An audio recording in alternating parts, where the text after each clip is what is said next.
Capítulo 112. Backlund, Burgo Imperatriz. Audrey Hall sentou-se em um balanço em um canto onde batia brisa e olhou para as flores que desabrochavam sob o sol enquanto pensava no pedido de Forswall. De acordo com o Visconde Glan, realmente havia uma jovem garota chamada Childeresha apreendida em uma prisão temporária localizada no Burgo Norte de Backlund. Ela foi acusada de agressão grave contra um cavalheiro decente devido a um conflito financeiro. Ela fez com que o homem ficasse acamado, e ele talvez não conseguirá mais andar. Referente ao assunto, a explicação de Force era que o cavalheiro não era uma pessoa decente, mas o chefe de uma gangue no Burgo Leste de Backlund, ganhando a vida com usuras. A causa do incidente foi quando um dos mutuários descobriu que os juros eram muito maiores do que esperava, tanto que era impossível devolver a quantia em dinheiro, mesmo depois de ter falido. Quando sua discussão com o cavalheiro terminou sem resultados, ele encontrou a famosa intermediadora, Childeresha, esperando que ela pudesse convencer a outra parte a renunciar à quantia irracional do empréstimo. Porém, o cavalheiro não respondeu bem às tentativas de arbitragem de Chil e até ameaçou capturar a esposa e os filhos do mutuário naquela mesma noite. Por isso, Childeresha mudou de tática e optou por usar meios físicos, porém, acidentalmente, ela causou graves danos ao homem. Visconde Glan investigou o assunto e confirmou que Forswall estava dizendo a verdade, e também ficou sabendo que o gangster havia perdido o controle de seus subordinados. Além disso, após uma visita de alguém à meia-noite, as dívidas do mutuário haviam sido quitadas. Um depoimento foi enviado ao promotor para pedir misericórdia por Childeresha. No entanto, um caso de agressão de tal gravidade não foi descartado, mesmo depois da vítima ter decidido não prosseguir com o julgamento. Glan desejava resolver o problema por meios normais. Ele enviou pessoas para conversar com advogados que conhecia, mas eles só estavam confiantes em conseguir uma sentença mais leve, e que seria muito difícil absolvê-la do crime, a menos que ela consiga um atestado médico afirmando que ela é mentalmente incapaz ou mentalmente subdesenvolvida. Audrey murmurou para si mesma, concordando com a opinião de seu amigo. Para ela, era melhor não ter nenhum relacionamento com Forswall e Childeresha. Desde o clube do tarô, Audrey sentia que não era mais uma jovem inocente e ingênua. Amanhã à noite, haverá uma dança na residência do Conde Wolf.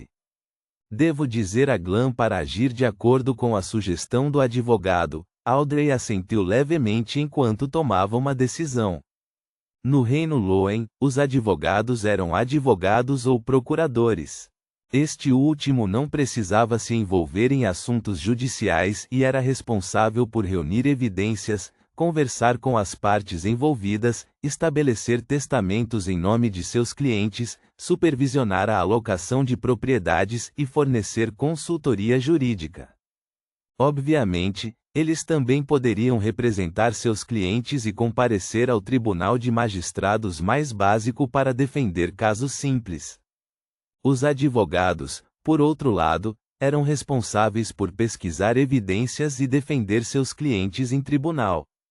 De acordo com as leis do Reino Loen, eles tinham que manter uma atitude objetiva e não podiam entrar em contato direto com o litigante. Só podiam se comunicar com eles através de seus assistentes, que eram procuradores, para obter uma compreensão completa da situação. Todos eram verdadeiros especialistas em direito possuindo excelentes habilidades de comunicação e eram hábeis em debate. Audrey, relaxada, observou as flores coloridas do lado de fora, escondidas na escuridão, quando se lembrou de algo. Atestado médico afirmando que era mentalmente incapaz. Psiquiatra.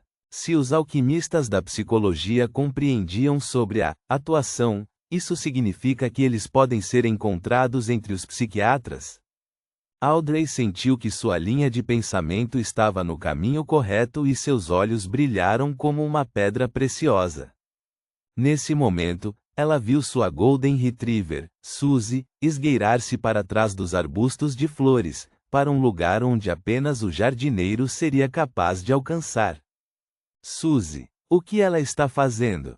Audrey se escondeu nas sombras e olhou, aturdida. O olfato da Golden Retriever parecia confundido pelas flores ao seu redor e ela não notou sua dona atrás de si. Abrindo a boca, ela produziu sons parecidos com exercícios de voz. Então, fez com que o ar circundante vibrasse em palavras espasmódicas e roucas. Olá, como você está? Reticências. Audrey ficou de boca aberta, se esquecendo completamente dos modos que uma dama elegante deveria ter. Ela não conseguia acreditar na cena diante dela e na voz rouca que havia acabado de ouvir. De repente, ela se levantou e perguntou: Suzy, você pode falar? Quando você aprendeu a falar? A Golden Retriever pulou de susto e se virou para olhar para sua dona. Ela balançou o rabo, rápida e nervosamente. Ela abriu e fechou a boca algumas vezes, vibrando o ar circundante. Eu não sei explicar. Eu sou um cachorro, afinal. Ao ouvir isso, Audrey ficou subitamente sem palavras. Segunda de manhã, Klein seguiu seu plano de revisar e consolidar seu conhecimento sobre misticismo. Então, ele pegou uma carruagem pública para a Universidade de Coe. Ele queria aumentar suas interações com o Sr. Azik e descobrir exatamente o que ele sabia. No prédio cinza de 3 andares do Departamento de História, Klein e seu professor, Coen Quentin, conversaram um pouco e trocaram informações sobre as ruínas históricas no pico principal da Cordilheira de Ornacis. Não tendo aprendido nada de novo, ele aproveitou a oportunidade para entrar no escritório na diagonal oposta depois que seu mentor partiu para lidar com outros assuntos. Ele então foi até a mesa de Azik. Senhor Azik, posso conversar com você?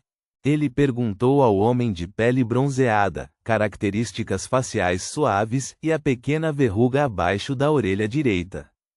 Ele tirou o chapéu e se curvou. Com olhos que pareciam ter visto as vicissitudes da vida, Azik arrumou seus livros e respondeu: Claro, vamos passear pelas margens do Coe. Tudo bem. Klein segurou sua bengala e o seguiu para fora do prédio cinza de 3 andares. Ao longo do caminho, eles mantiveram o silêncio, nenhum deles falou. Quando a água do rio entrou em sua visão e não havia professores ou estudantes por perto, Azik parou de repente. Ele se virou um pouco, encarou Klein e perguntou: Em que eu posso ajudá-lo? Klein permaneceu em silêncio por um longo tempo, pensando em várias maneiras sutis de fazer suas perguntas, mas desistiu de todas elas. Portanto, ele falou com franqueza e perguntou diretamente: Senhor Azik, você é uma pessoa confiável, um cavalheiro respeitável. Gostaria de saber o que você pode ver em mim, ou devo dizer, o que você sabe. Estou me referindo ao incidente anterior quando disse que havia algo desarmônico no meu destino. Azik abaixou a bengala e suspirou enquanto ria. Eu nunca esperei que você fosse tão direto. Não sei nem como responder. Para ser sincero, a desarmonia no seu destino foi a única coisa que pude ver. Fora isso, não sei mais do que você. Klein hesitou e perguntou: Mas como você sabia? Não acredito que isso tenha sido a partir de divinação. Azik olhou de soslaio para o rio Coe. Sua voz estava impregnada com um tom deprimido. Não, Klein, você não entende. Divinação pode atingir esse nível, depende apenas da pessoa responsável por ela. Claro, minha divinação era apenas uma desculpa. Algumas pessoas são especiais, elas nascem com alguma habilidade estranha. E eu acho que sou alguém assim. Você acha? Klein percebeu agilmente a palavra que o outro homem usou. Sim, não tenho certeza se nasci com ela. Talvez o preço de minha habilidade seja esquecer a mim mesmo, esquecer meu passado, esquecer meus pais. Os olhos de Azik estavam encobertos de melancolia enquanto olhava para o rio. Klein estava cada vez mais confuso. Esquecer o passado? Azik sorriu sem humor. Antes de entrar no departamento de História da Universidade de Backlund, perdi a maior parte da minha memória. Só me lembrava do meu nome e sabia alguns conhecimentos básicos.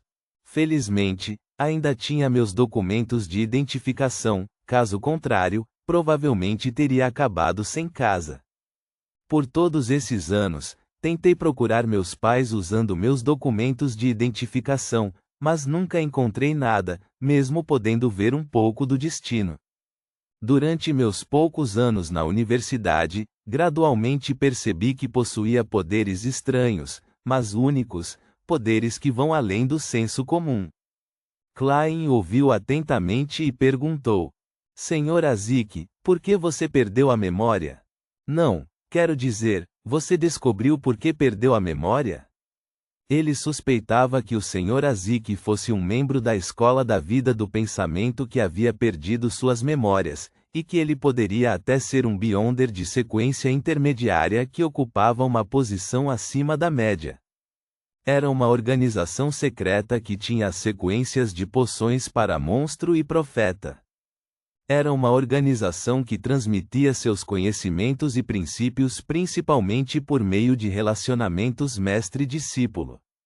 Azik balançou a cabeça vigorosamente. Não, parecia que eu tinha acabado de dormir, esqueci tudo o que aconteceu no passado. Ele avançou alguns passos com a bengala na mão, falando enquanto caminhava. Depois que deixei Backlund, comecei a ter sonhos. Sonhei com muitas coisas estranhas. Sonhos. Eu sou bom em interpretar sonhos. A conversa estava entrando no domínio de especialização de Klein e ele imediatamente perguntou: Que tipo de sonho? Azik soltou uma risada abafada e disse: Muitos tipos diferentes de sonhos. Às vezes, eu sonhava com o interior de um mausoléu escuro. Sonhos com caixões antigos com cadáveres, com penas brancas crescendo em suas costas.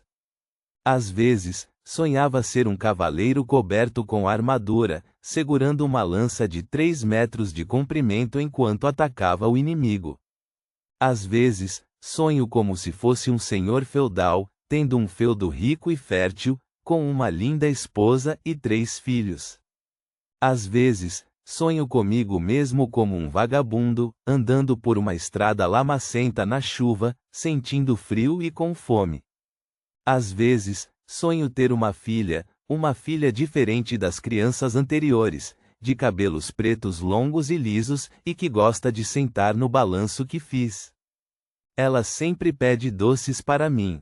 Às vezes, sonho comigo mesmo ao lado da forca, olhando friamente para um cadáver pendurado.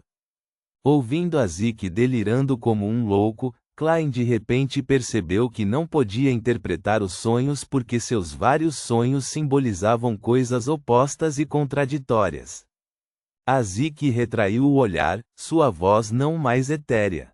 O reino Feina Potter, no sul, acredita na Mãe Terra, e a Igreja da Mãe Terra promove uma crença. Eles acreditam que toda vida é uma planta, absorvendo os nutrientes da terra, crescendo lentamente, prosperando e murchando. Quando elas murcham, essas vidas caem na terra e retornam aos braços da mãe. No próximo ano, elas crescem novamente. Elas então florescem e depois murcham, ano após ano.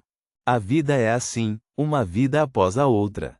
Às vezes, estou bastante disposto a acreditar nesse conceito. Acredito que, devido à minha singularidade, posso sonhar com vidas anteriores e com as vidas anteriores a elas. Nesse ponto, ele olhou para Klein e disse com um suspiro: Eu não mencionei nada disso para Cohen.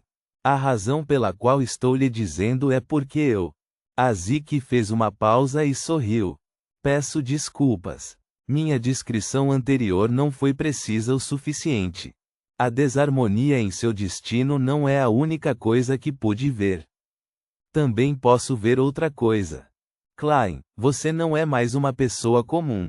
Você possui um poder extraordinário e estranho, muito semelhante ao meu. Ponto.